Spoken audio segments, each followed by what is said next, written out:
everyone, and welcome to night 5 of our celebration. We have been enjoying Kwanzaa. We've had some amazing special guests, and tonight is no different. I have with me a woman who is dear to my heart. She is so smart. She is so kind and loving. She's a wonderful mother and an excellent friend, in addition to all of the things that I'm about to tell you about her. Tonight's special guest is Judge Ashleigh Parker. She is a district court judge in the 10th Judicial District, which encompasses Wake County here in Raleigh, North Carolina. Prior to her appointment by Governor Roy Cooper in 2017, Judge Parker served as the Citizens of North Carolina as an Assistant Attorney General at the North Carolina Department of Justice and as an Assistant District Attorney at the Wake County District Attorney's Office. She is degreed highly. She has a Bachelor of Arts in Psychology from Wake Forest University, cum laude from North Carolina Central University School of Law. She's a legal, y'all.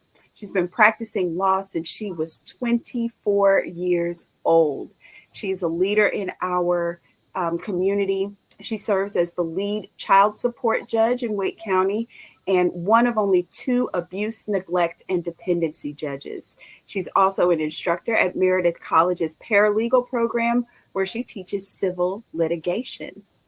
But more importantly, in her community involvement, she is the co-founder of the Wake County Legal Support Center, which we are going to talk about tonight. That opened in January of 2023. And the center provides free legal information for individuals who wish to represent themselves with domestic and housing issues. So, ladies and gentlemen, a huge round of applause and a warm welcome for my dear sister and friend, Judge Ashleigh Parker. She's here in the house. Hey. Hi. Me, Judge Ashleigh. Nia. Yeah.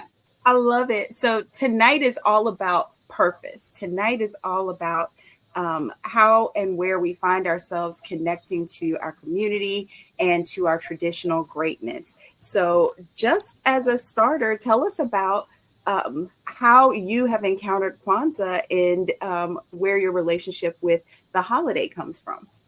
So I am, just to be honest with you, do not have a relationship with Kwanzaa. Growing up, my family did not celebrate it. However, I grew up in a community. I'm originally from Hickory, North Carolina. And so there would be Kwanzaa events that we would attend. But as far as me knowing in depth about the holiday, I don't personally know about it. But happy to learn more and happy to celebrate with you through your podcast. This is amazing because it's exactly what I want. We always desire to have a mix of friends who are new to the holiday and those who are seasoned celebrants, you might call them, because we always pull something new and exciting out of all those different perspectives. And one of the things that we talked about a little bit before we went live on air is the fact that Kwanzaa offers us such like common sense, grounded opportunities to connect with each other and really make sense of how we are moving through the world. So you are a woman who has latched onto her purpose and you are running with it. And I am always so proud to see you in these different spaces. And I'm always so excited to see what you have coming up next. So let's start the conversation with how your purpose has collided in the best possible way with your career, how your desire to serve the people is also connected to what you do for a living. Thank you. And Chanda, I just want to say thank you so much for having me this evening. But as far as my purpose, I really didn't discover it until, I don't know, it might have been 26, 27. And so I think as I was navigating, it was so hard to figure out what I want to do and what I want it to be. And so it's such a great question when you talk about, your purpose is not what you do for a living. It's not your career, right? My purpose is not to be a judge. My purpose is to help the most amount of people with the time that I've been given. That is my purpose. So that's not title. That's not tagged to my title, because I can win an election, I can lose an election, but how am I still helping the most amount of people and using the gifts that God has given me to be able to do that? It just so happens that in this particular season of my life, I'm able to do that from the judiciary, but I can't say what that's going to look like, moving forward. And I know that I always had a passion to help. I wanted to be a doctor. I never wanted to be a lawyer.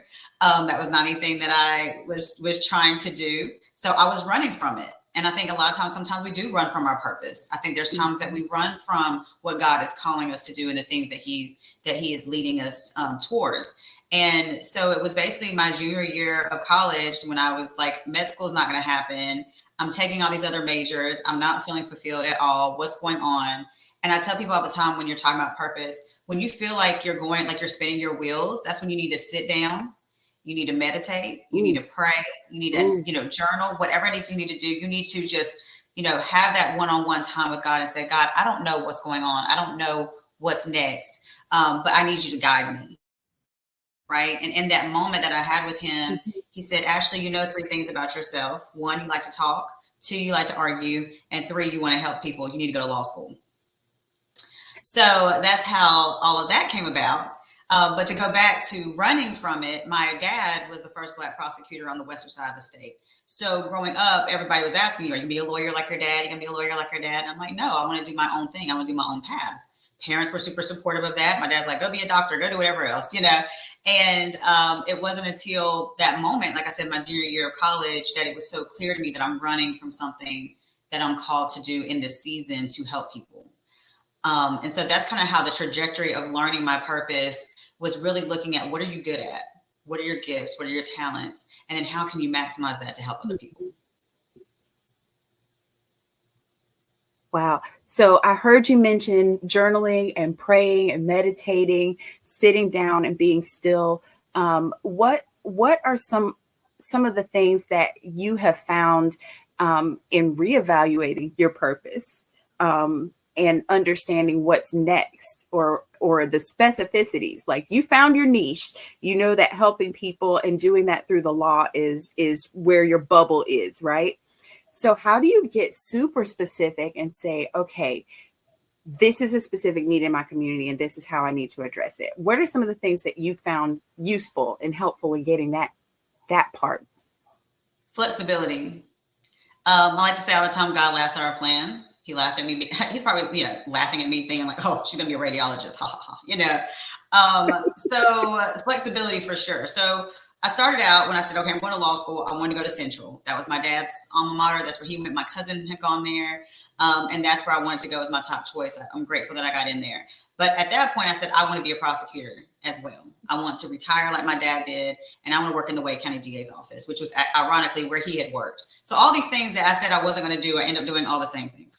So I ended up working at the Wake County DA's office. I'm thinking, okay, this is it for me, right? I was at the time, the only Black female prosecutor out of 45 attorneys in the largest county, in the capital county of our state.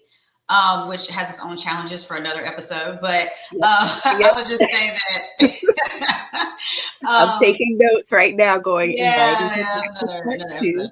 But at that moment, it was like, okay, like I am here, I can make a huge difference here. I can help a lot of people. I want to restore, the hope of equity and fairness. I mean, we all look at like, how can we, when we look at the justice system, how can it be done? Understanding the prosecutor is the most powerful person in the courtroom. They can dismiss that entire criminal docket, and, the judge would never see it, right?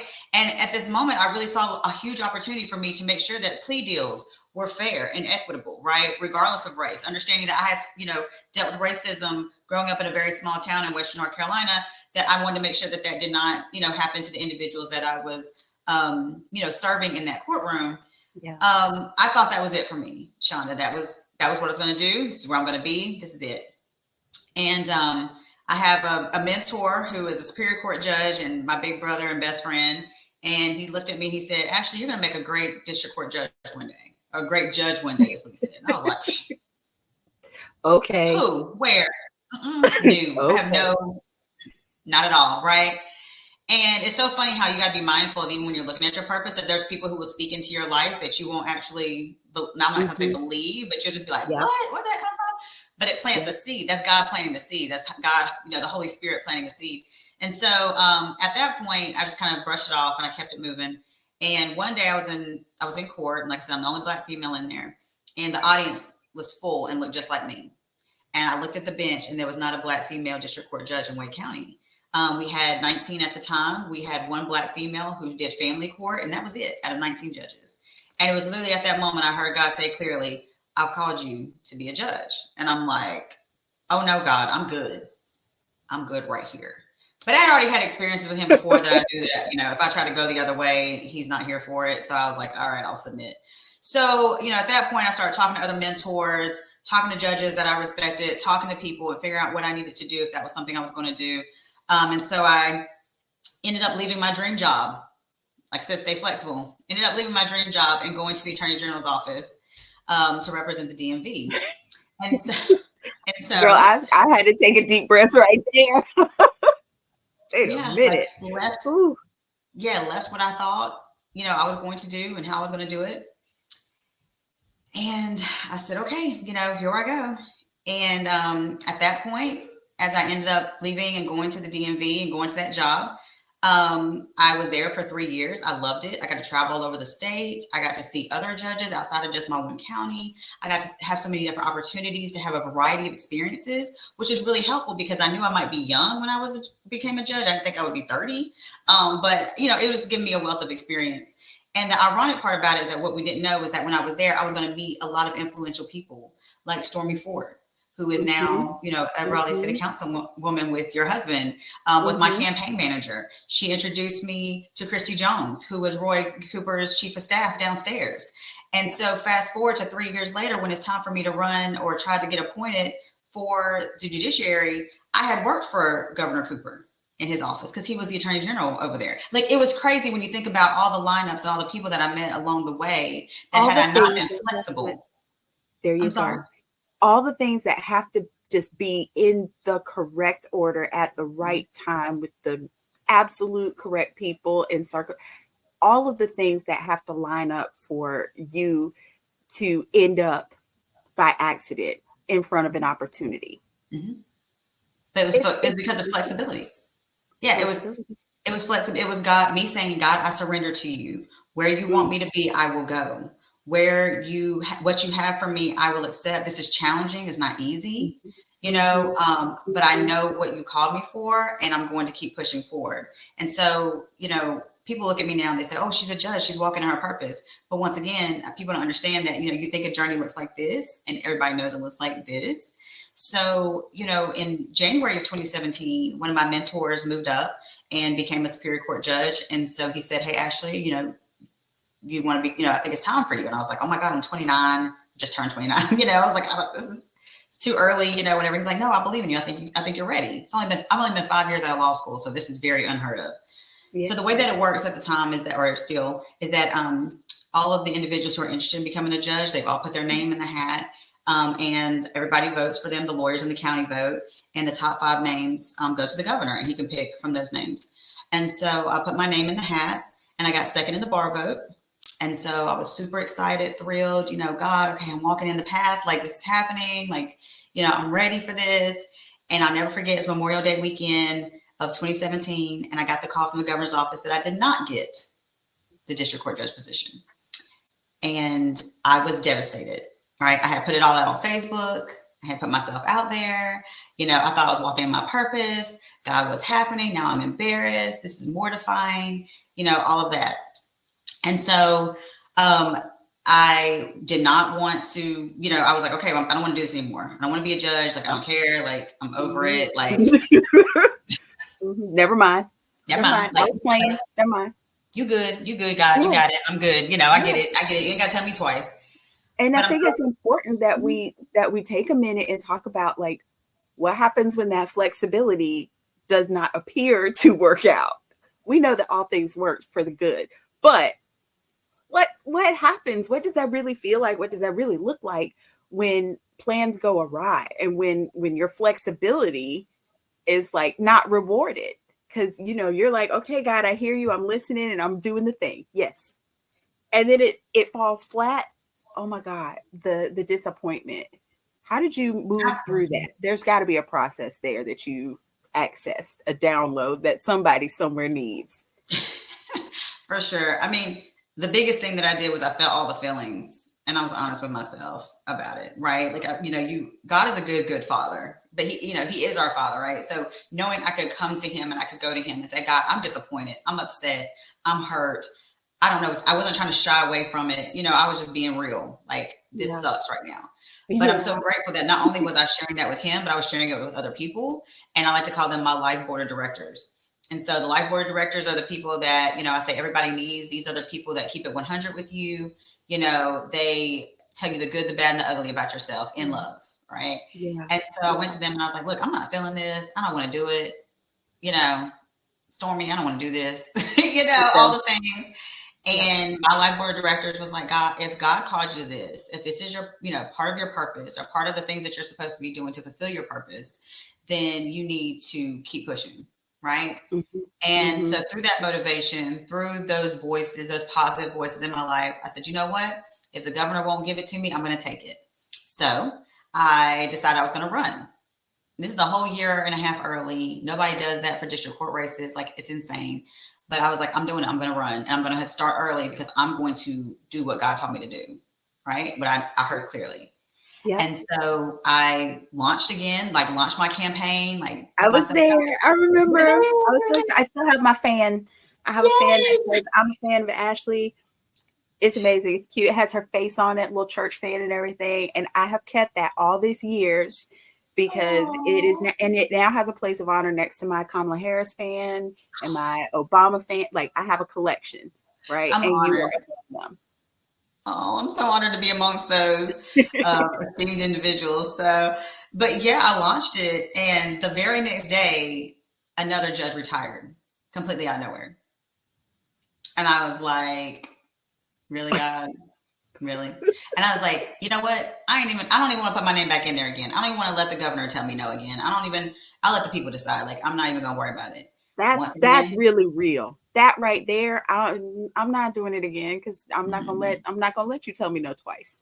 Apply for this job again? Why would I no apply? Like, why would I do that? You didn't give it to me before. Why? No.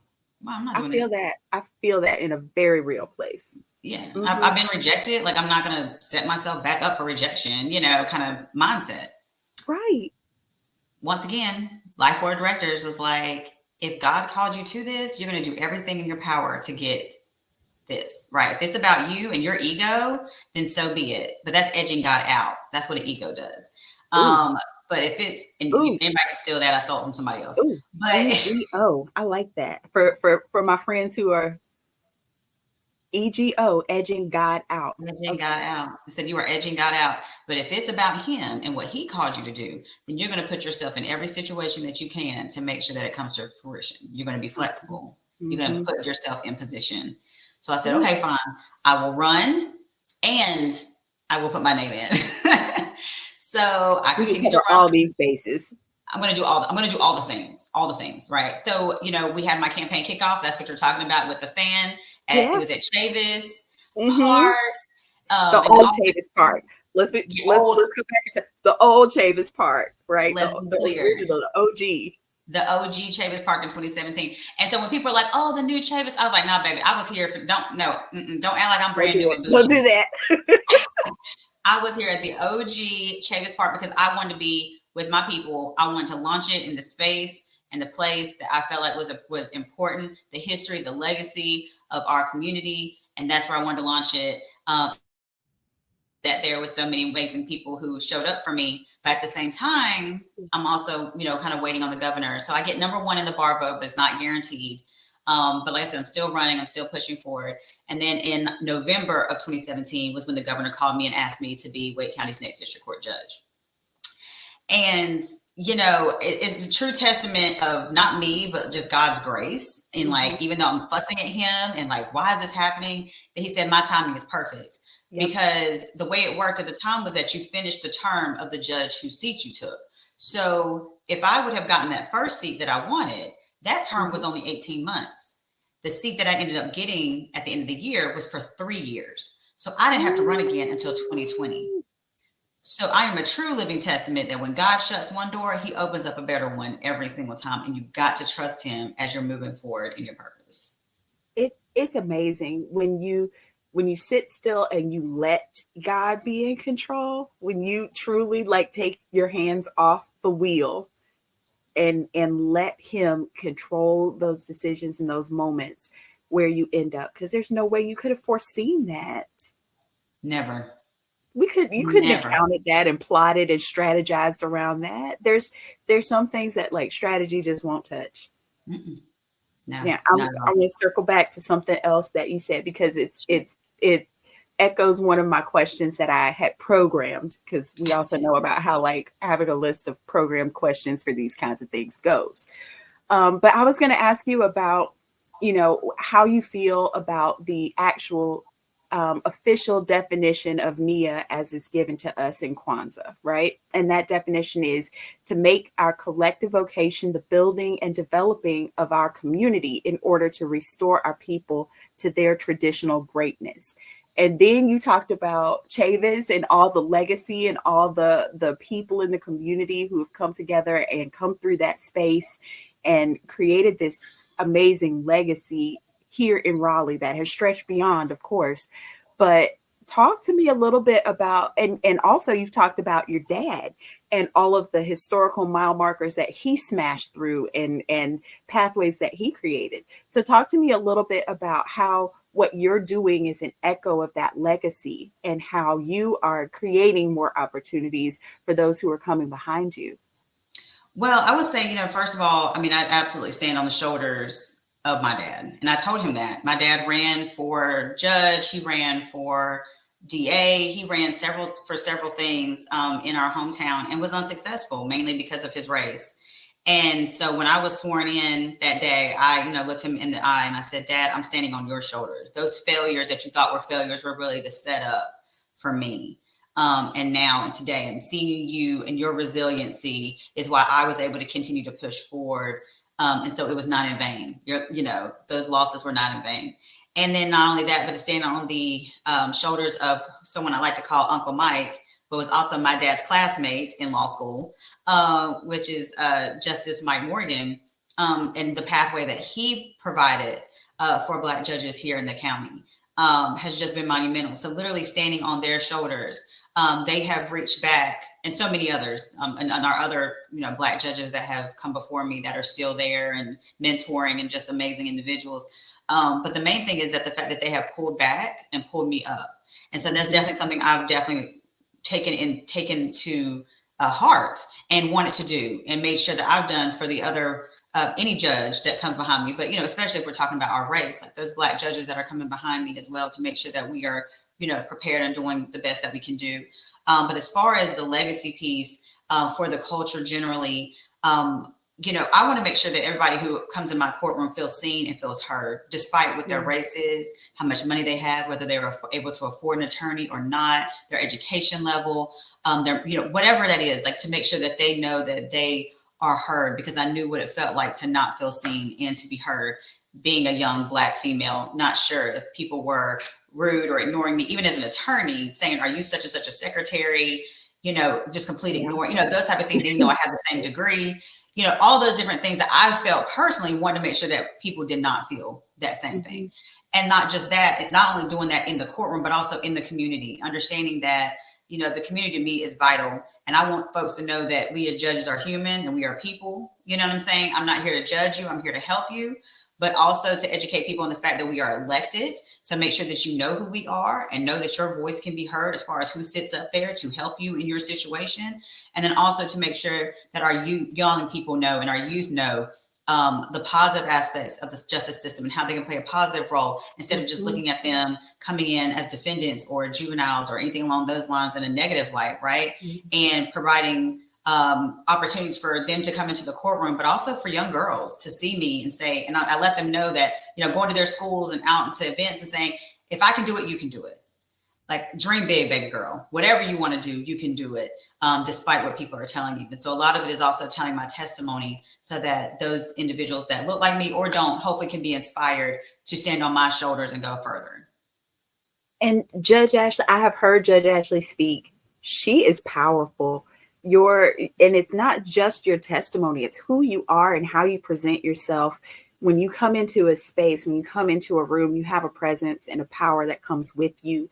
And then when you deliver on top of everything, on top of the package, you come in and you actually have such substance, and it's magical. If you've never had the opportunity to hear Judge Ashleigh speak, track her down, find her, invite her, do all the things.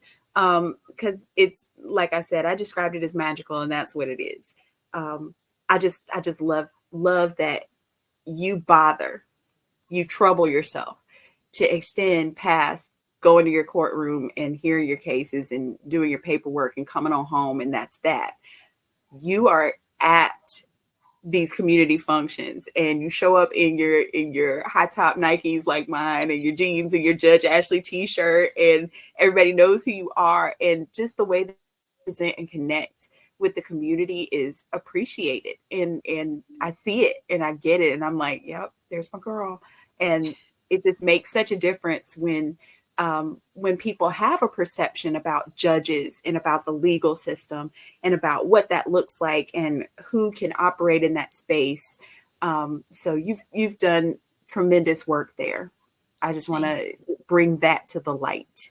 Thank you. I just love the fact that I can be my authentic self. And I want everybody to know that you can too. You know, anybody can just, you know, with my locks now, and, you know, before that I had braids and, you know, wash and go, like whatever. And yeah, I just got to be me at the end of the day. And I'm just grateful that God has given me that space. And that, you know, people would say it's a brand, but it's a brand. The brand is me. Like the brand is my authentic self. And I'm just grateful that I get to do that even in this space. It's just be authentic. So. And I think that has a lot to do with your purpose too, the brand and the authenticity, the total package. When you show up, we know exactly what to expect. When you show up, I'm like, and here we go. Scene, begin, you know? And also I love that you show up authentically as a mom, as another mom who's like had to like show up and drag the baby bag with my suit on and my high heels and things and stuff and be like, listen, I've got 15 minutes, but I'm here and we're going to do the thing, you know, being able to program things that are child friendly and be intentional about, that's okay. Bring the babies, bring them. Well, we're here. There's some aunties in the corner and we go, the village will take care of them, you know, being able to like snatch your baby up and you go. You're on stage and I got it. I got this. We're good. You know, and we can all watch mommy and be proud together. So thank you also for being authentic about your motherhood journey, which I think is important for people to see, because again, perceptions would say that you can't be professional and be a good mom and, you know, show up for it. And we're all juggling. Like there's no balance to this thing. We're all juggling, but thank you again for showing that journey and being open about it and letting people see, you know, what that looks like or can look like. I tell you, God is definitely not done with me. I remember when I was running, like I told you, the year of 2017. So I was running at the time. I had an 18-month-old baby. It's my firstborn, my oldest. And I had to go out to an event. It was at the Democratic House or something. I'll never forget. I don't remember what the event was. I just remember I had to be there. And Isaac was sick and he had thrown up all over the floor. Yeah. Right. As I'm walking out the door to go to this event. And I'm sitting there looking at it and I'm like, oh my God, my baby's sick. Like he's throwing up, you know, and I'm like, I don't want to leave. Right. And my husband at the time was like, just go. Like, I got it. And I was like, no, I'm mom. Right. Like I need to be here. And he's like, no, you need to go to this event. You need to go run. You need to be like, this is part of what you're doing right now. And I left and I just remember crying all the way to downtown. Like just not crying, feeling like a horrible mother. And I got to that event. I didn't want to be there. And I just said, God, why am I sacrificing all this? What am I doing this for? Remember, this is after I had already not gotten it. So I'm like in full campaign mode. I'm at every, you know, event all the time. And I'm like, I'm sacrificing my baby, you know, in my mind, like I'm a horrible mother for this. And I was just like, it's not worth it. it's not worth it. It can't be worth it, you know? And that moment really stood out to me as a time that I was like, I'll never let that happen again. Right. Like at the end of the day, my kids, my child at the time, I have two, but will always be my top priority as far as whatever I have. And I will move schedules around them, not them around schedules. So to your point, there's been times people said, hey, can you come X, Y, and Z? There's a picture of me and, you know, Isaac on my hip, and he's trying to steal the microphone. Or, you know, Isaiah, I'm on stage at the African American Festival, and he up there like, Mommy, I want the microphone, and he's right on my hip.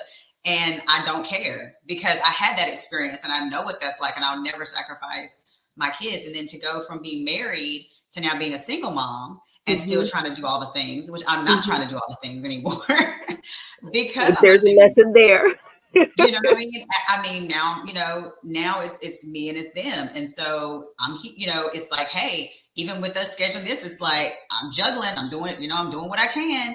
And me being okay to say, my purpose is also my children. My purpose is the community, but my purpose first and foremost is my own community, which is within my home, and making sure that I'm showing up for my children as well, and making sure that, you know, they can see their mom in a positive light, and the best version of that I can be. And that means I got to be present.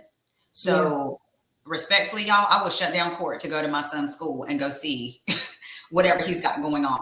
I don't, you know, as much as I can, I'm going to school events and basketball games and soccer games and all the things. I'm there for my kids just as much as I'm there for the community, because I know how important that is. And I know how many kids feel neglected because they have parents who are doing so much but aren't showing up for them. So and I think there's also something to be said for your kids witnessing you move in your purpose.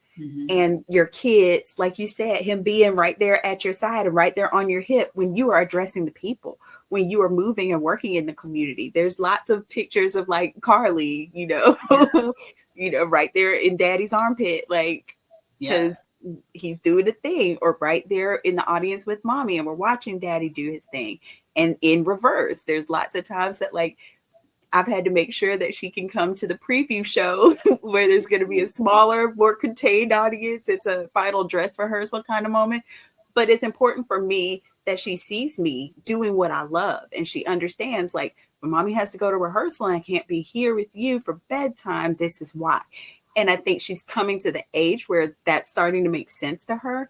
And if she didn't witness that end product, if she didn't see mommy on stage or see mommy speaking, or if she didn't have the opportunity to be in that shared space with us, she wouldn't understand some of the choices we make and some of the ways we move, and why she's like having to snack out of mommy's purse at this meeting and we'll get dinner on the way home kind of thing. So to your point, making sure that my child is always at the forefront of what is happening, and those schedules have to work and move around what she needs, and then the rest of it kind of falls in line. And I think also there's something to be said about having the flexibility to make those choices. You know, I have to recognize that there are some moms who don't have the flexibility to shut court down, that don't have the opportunity to, you know, to say no and to give that firm no, I have an obligation with my children kind of thing. And so I think, you know, working and moving in your purpose and getting to a place where you can have that flexibility, that brings power to your family dynamic too. I think you're exactly right. So for example, like Isaac missed something at school. I missed something at Isaac's school like last week. And I said, you know, Mom, this is one of the few times mommy can't come. It's like 9:30, you know, and I've got a trial. And I said, mommy can't come, you know, I said, mommy's got to work. We said, okay. Because, you know, like you said, to your point, I'm there when I can be. So if I can't, you know, but also, so, you know, the first time I was sworn in, it was 2017. He was only barely 2, almost 2. He wasn't there, obviously, because he'd been all over the place. Okay. Let's fast forward 3 more years now. He's 5. Isaiah's in my belly, and I'm sworn in 2020. Well, next week, I'll be sworn in. No, in 2 days, I'll be sworn in. And at that point, both of my babies will be there holding the Bible. My 3-year-old, about to be 4, you know, my 9-year-old. And I want them there to hold the Bible, to see what's happening when mommy's taking this oath. There won't be anybody in the courtroom. Nobody will be there. It's January 1st, you know. And I just want them to be there. I want them to witness that. once again, because I want them to see that the sacrifices that not only am I making, I understand that they're making, but also what it looks like in tangible form to walk in your purpose. You know, Isaac didn't know what was happening 5 years ago. He will now. Isaiah won't know, but he'll know in the future. And so, like, to your point, my babies are everything to me, and I want to make sure that they know that their mom is present for them as much as she's present for everybody else. That's so powerful. I just got chills because we were just in a similar situation. Corey was sworn in, and Carly she's been there for all of them in some way, shape, or form. But this is the first time that she got it. And she was like, I'm getting dressed up for Daddy's ceremony. I'm going to hold the Bible. I'm going to stand right by Daddy. And it all makes sense. And this set of photos is going to be a little different because it's our little family cluster. And, the last time he was sworn in, she was in my arms. I had to hold her and hold the Bible. And then this time I was able to she held the Bible and I just kind of stand back and enjoy that moment. And it's powerful. She will always have that memory and those photos, and we'll be able to look back and say, this is part of my legacy. Yes, absolutely. Yeah. Okay. All right. Mommy moment aside, we gushed over the kids. I have just a couple of more things. So the founder of Kwanzaa, Dr. Malana Karenga, every year chooses a theme for Kwanzaa to be celebrated internationally. And I think that this year's theme is poignant and deserves a little moment of our conversation with each guest. So his message this year is titled Celebrating Kwanzaa in Difficult and Demanding Times, Lifting Up the Light That Lasts. So in response to that theme, like, what do you think it is about Kwanzaa, first of all, that has perpetuated the holiday for more than 50 years, and it's growing and growing and growing. And then also we'll circle back and talk about these difficult and demanding times that we are facing.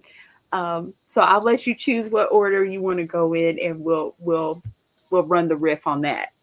Well, I think I'll start out with just how Kwanzaa has lasted for so long. Is I think that as African Americans, we are constantly trying to find our roots. We do have our own culture as African Americans here that we have established very firmly.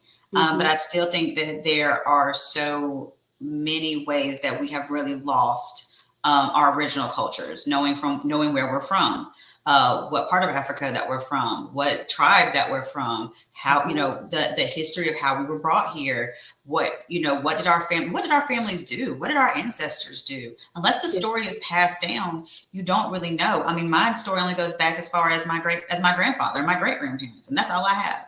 I don't have the great, and that's awesome for the folks that do.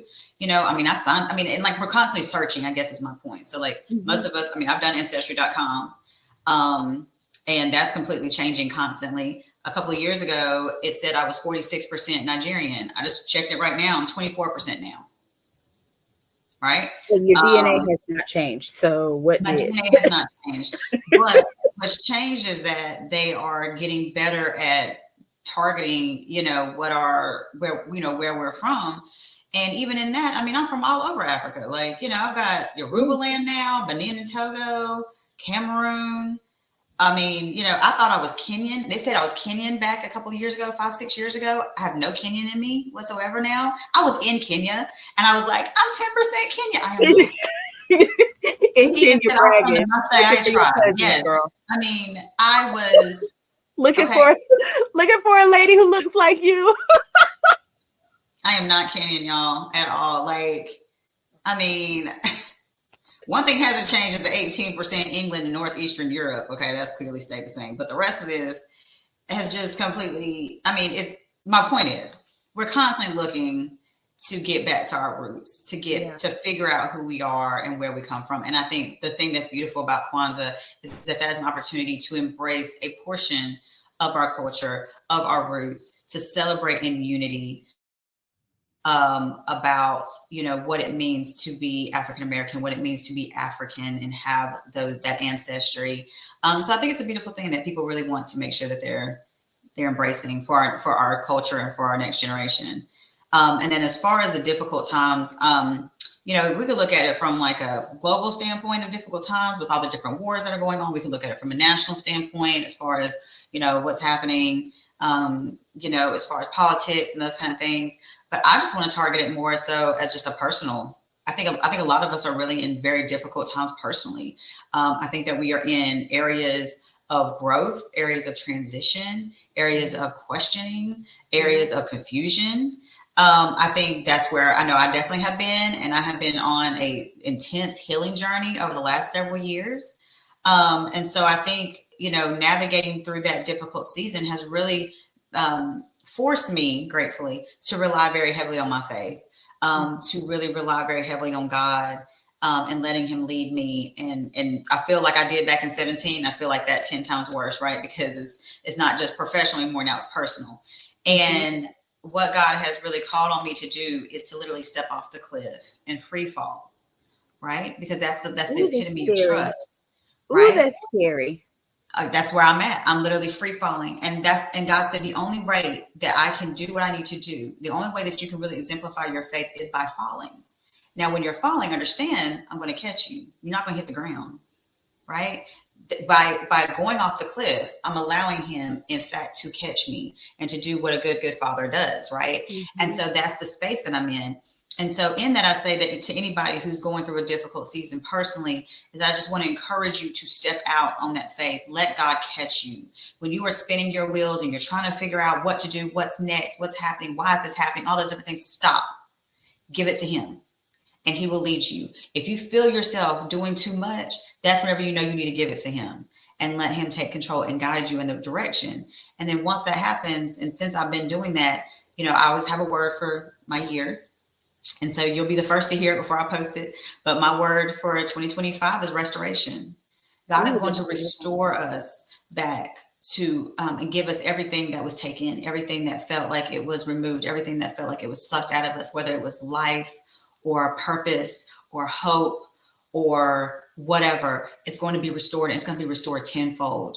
Great things are going to happen in this year. We say that every year, but I really feel like in 2025, despite everything that's going on around us and all the chaos, we know whose we are.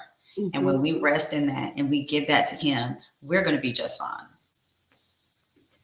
I can't think of a better place to stop. I feel like that is the punctuation.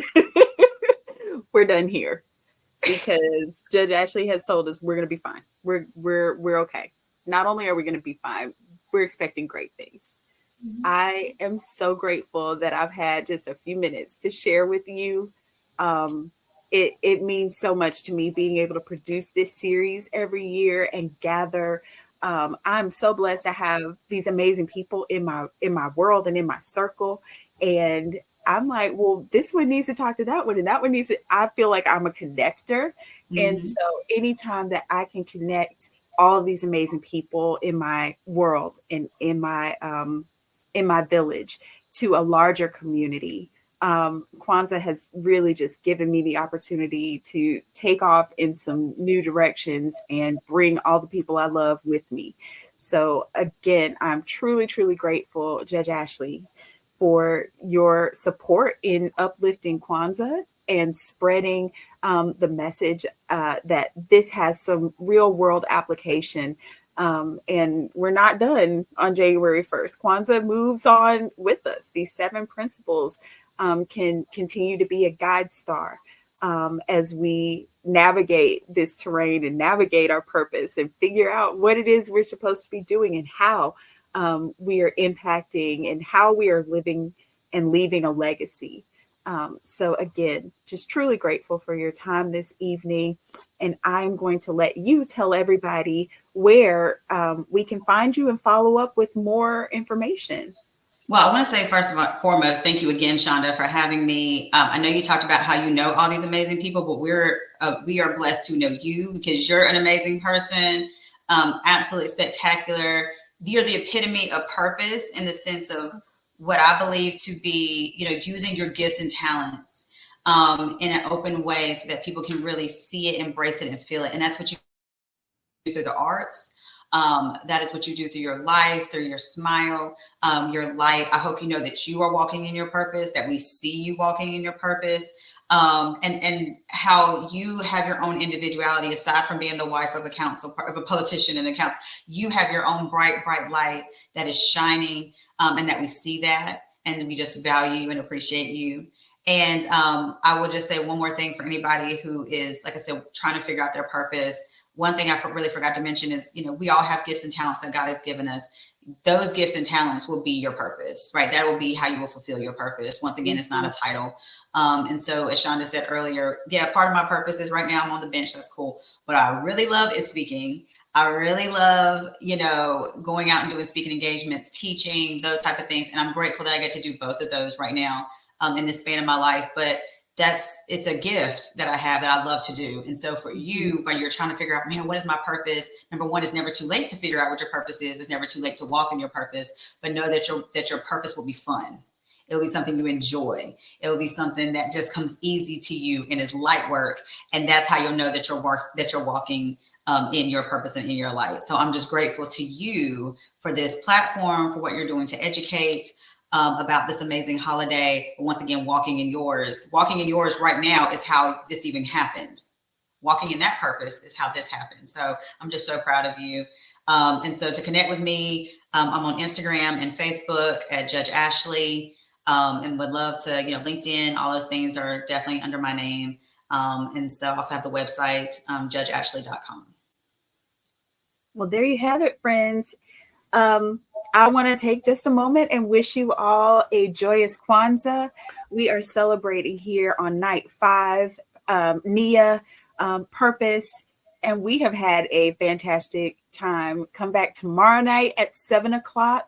We are going to continue our celebration. Night 6, of course, is Kuumba. That is creativity night, and I'm so stoked about all the things that we have in store for you. So come back and join us. Don't forget also to visit flow.page /livingkwanzaa. That's where you can find all of my resources. The OG book, Your Guide to a Modern Kwanzaa Celebration, is there. I have a coloring book that's there for free as a resource.